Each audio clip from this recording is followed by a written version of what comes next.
بسم الله الرحمن الرحيم الحمد لله والصلاة والسلام على رسول الله وآله وصحبه ومن والاه.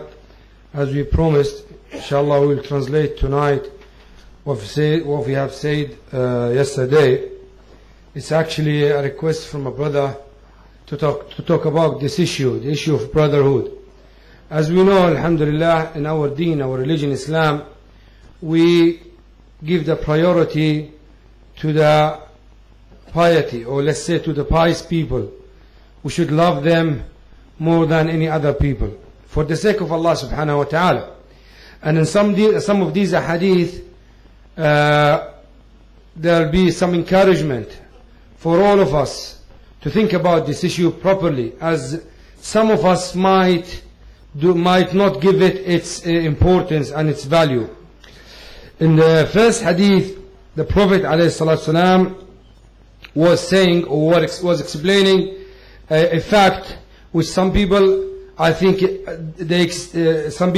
experience themselves, that Allah subhanahu wa ta'ala blessed some people with some kind of blessings. Those blessings, they are not countable. And not only this, you cannot count them, you cannot feel them sometimes, but you are living in them, you are taking advantage of them, and without you feel.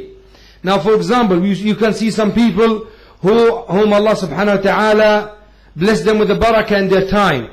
They do a lot of things in very short time. We try to do like them, we can't. And the best example for this, the Prophet Muhammad ﷺ, when he was doing Hajj, if you have done Hajj before, you can see the blessing in his time, where he finished everything on the day of the Eid, on the day of Nahar, he left Muzdalifah before sunrises, and he went to do Jamarat, to throw the stones. Then he shaved, and then he slaughtered his hadi, and shaved, and went to Mecca, do Tawaf, and then he came back, and according to one narration, and he prayed Zuhr in Mina. And the other narration, he prayed in Mecca. But anyway, to finish all these things, or actions, or deeds, in this short time, it's nearly impossible nowadays. So you can see the barakah that the Prophet ﷺ had on that time. And this barakah, you could have some of it. You could have some of it if you do what the Prophet ﷺ is telling you. He's telling you that Allah subhanahu wa ta'ala bless some people with some kind of blessings, as long as they are, or they give their time to the Muslims. They look after the Muslims, they help their brothers, they do their best to be helpful for the rest of the Muslims. As long as they are upon this, Allah subhanahu wa ta'ala will bless them with these kind of blessings, this kind of barakah. And if they stop this, if they leave this, Allah subhanahu wa ta'ala will take this barakah and give it to other people. This hadith is authentic hadith. And as I said to you, some people experience this.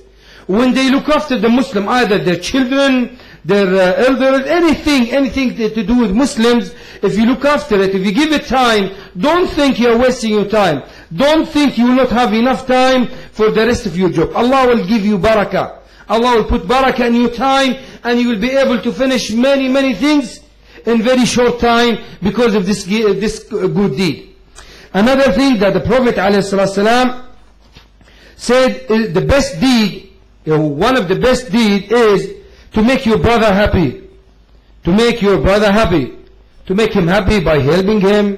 As in the hadith say, give him clothes, feeding him, doing something good for him, not to make fun and jokes, so make him laugh. That's fine as well, but don't lie. So people, they lie just to make people laugh. This is not permissible.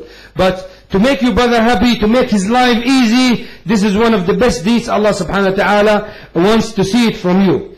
And also, when you are beneficial to your brothers in Islam, Allah subhanahu wa ta'ala will love you. Allah subhanahu wa ta'ala will love you more than any other person. And not only this, as we said, when you take any hardship in front of your brother, Allah subhanahu wa ta'ala will make it easy for you in the dunya, in this world, and in the hereafter. So what is the conclusion? The conclusion is, We in this religion, in this deen, are brothers. Regardless of